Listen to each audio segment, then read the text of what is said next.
1986ರಲ್ಲಿ doctor Vishnuvardhan ಅವರ ಸತ್ಯಜ್ಯೋತಿ ಚಿತ್ರವನ್ನು ನಿರ್ಮಾಣ ಮಾಡಿದ ಸಂಸ್ಥೆ 39 ವರ್ಷಗಳ ಬಳಿಕ ಕನ್ನಡಕ್ಕೆ ಮತ್ತೆ ರೀ ಎಂಟ್ರಿ ಕೊಟ್ಟಿದ್ದಾರೆ. ಎಲ್ಲರಿಗೂ ನಮಸ್ಕಾರ. ರಾಜಧಾನಿ ಐಕ್ಲು ಚಾನೆಲ್ಗೆ ಸ್ವಾಗತ. ಬಿಲ್ಲರಂಗ ಭಾಷಾ ಫಸ್ಟ್ ಶೆಡ್ಯೂಲ್ ಕಂಪ್ಲೀಟ್ ಮಾಡಿ ಸುದೀಪ್ ಅವರು ಬ್ರೇಕ್ ತಗೊಂಡಿದ್ದಾರೆ. ಬ್ರೇಕ್ ಯಾಕೆ ಅಂದರೆ ಸಿನಿಮಾ ಫ್ಯೂಚರಿಸ್ಟಿಕ್ ಆಗಿರೋದ್ರಿಂದ ತುಂಬಾ ಸೆಟ್ಸ್ ವರ್ಕ್ ಮತ್ತೆ VFX ಜಾಸ್ತಿ ಇರೋ ಕಾರಣ ಅದರ ಕೆಲಸಗಳು ಟೈಮ್ ಹಿಡಿಯುತ್ತೆ ಅಂತ ಬ್ರೇಕ್ ತಗೊಂಡು ಈಗ ಮ್ಯಾಕ್ಸ್ ಡೈರೆಕ್ಷನ್ ಮಾಡಿದಂತ ವಿಜಯ್ ಕಾರ್ತಿಕೇಯನ್ ಅವರ ನೆಕ್ಸ್ಟ್ ಫಿಲಮ್ ಅಲ್ಲಿ ಸುದೀಪ್ ಅವರು ಆಕ್ಟ್ ಮಾಡ್ತಿದ್ದಾರೆ. ಸಡನ್ ಆಗಿ ಸಿನಿಮಾದ ಅನೌನ್ಸ್ಮೆಂಟ್ ಟೀಸರ್ ರಿಲೀಸ್ ಮಾಡಿದ ಚಿತ್ರತಂಡ ತುಂಬಾ ಸರ್ಪ್ರೈಸ್ ಕೊಟ್ಟಿದ್ದಾರೆ. ಚಾನೆಲ್ಗೆ ಹೊಸದಾಗಿ ಬಂದಿರೋರು ಇದ್ರೆ ಸಬ್ಸ್ಕ್ರೈಬ್ ಮಾಡಿ, ಮತ್ತಷ್ಟು ಸಿನಿಮಾ ಮಾಹಿತಿಗಳಿಗಾಗಿ ಬೆಲ್ ಐಕಾನ್ ಪ್ರೆಸ್ ಮಾಡಿ.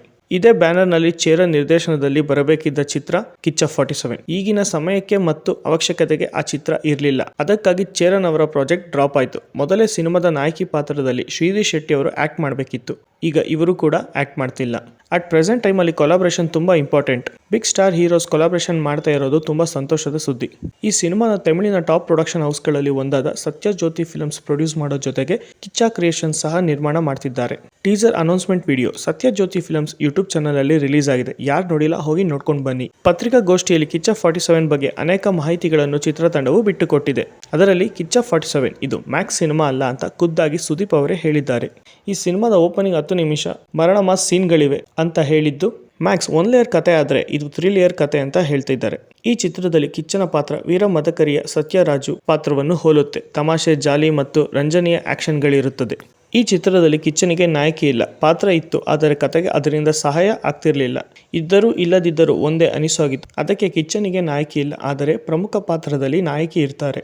ಸರ್ಪ್ರೈಸಿಂಗ್ ಏನಪ್ಪಾ ಅಂದ್ರೆ ಈ ಅನೌನ್ಸ್ಮೆಂಟ್ ವಿಡಿಯೋ ಬಗ್ಗೆ ನನಗೆ ಗೊತ್ತೇ ಇರಲಿಲ್ಲ. ಮೊನ್ನೆ ಬಂದು ಶೂಟ್ ಬೇಕು ಅಂದ್ರು, ಯಾಕೆ ಅಂತಾನೂ ಕೇಳಲಿಲ್ಲ. ಅದನ್ನ ಇಟ್ಕೊಂಡು ಅದ್ಭುತವಾಗಿ ಮಾಡಿದ್ದಾರೆ. 2 ದಿನದಲ್ಲಿ ತಯಾರಾಗಿರೋ ವಿಡಿಯೋ ಇದು. ಮತ್ತೆ ಅಜನೀಶ್ ಮ್ಯೂಸಿಕ್ ಕೂಡ ತುಂಬಾ ಚೆನ್ನಾಗಿದೆ ಅಂತ ಸುದೀಪ್ ಅವರು ಹೇಳಿದ್ರು. ಇದೇ ಜುಲೈ 7ಕ್ಕೆ ಅಂದ್ರೆ ಸೋಮವಾರದಿಂದ ಕಿಚ್ಚ 47 ಸಿನಿಮಾದ ಶೂಟಿಂಗ್ ಶುರು. ಬಹುತೇಕ ಮ್ಯಾಕ್ಸ್ ತಂಡವೇ ಈ ಚಿತ್ರಕ್ಕೆ ಕೆಲಸ ಮಾಡಲಿದ್ದಾರೆ. ಅದರಲ್ಲಿ ಸಂಗೀತ ನಿರ್ದೇಶಕ ಅಜನೀಶ್ ಲೋಕನಾಥ್, ಕಲಾ ನಿರ್ದೇಶಕ ಶಿವಕುಮಾರ್, ಛಾಯಾಗ್ರಾಹಕ ಶೇಖರ್ ಚಂದ್ರ ಮತ್ತೆ ಹಲವು ತಂತ್ರಜ್ಞರು ಈ ಸಿನಿಮಾದಲ್ಲಿ ಕೆಲಸ ಮಾಡಲಿದ್ದಾರೆ. ಅವರು ಯಾರು ಗೊತ್ತಾ? ದಾದಾ ಸ್ಟೈಲ್ ಗೊತ್ತಾ? ದಾದಾ ಪವರ್ ಗೊತ್ತಾ? 2 ಲೈನ್ ಲಿರಿಕಲ್ ಥೀಮ್ ಸಾಂಗ್ ನ ಇನ್ಕ್ಲೂಡ್ ಮಾಡಿ ಅಜನೀಶ್ ಲೋಕನಾಥ್ ಅವರು ಸರ್ಪ್ರೈಸ್ ಕೊಟ್ಟರು. ಅನೌನ್ಸ್ಮೆಂಟ್ ಅಲ್ಲಿ ಬಂದಂತ ಆನಿಮೇಷನ್ ಮಾಡಿದವ್ರಿಗೆ ಹ್ಯಾಟ್ಸ್ ಆಫ್. ಸರ್ಪ್ರೈಸಿಂಗ್ ವಿಷಯ ಏನಪ್ಪಾ ಅಂದ್ರೆ ಸುದೀಪ್ ಅವರೇ ಈ ಸಿನಿಮಾ ಇದೇ ವರ್ಷ ಡಿಸೆಂಬರ್ 25ಕ್ಕೆ ಅಂದ್ರೆ ಕ್ರಿಸ್ಮಸ್ಗೆ ಬೆಳ್ಳಿ ತೆರೆಗೆ ಬರಲು ನಾವು ಪ್ರಯತ್ನ ಪಡ್ತೀವಿ ಅಂತ ಹೇಳಿದ್ದಾರೆ.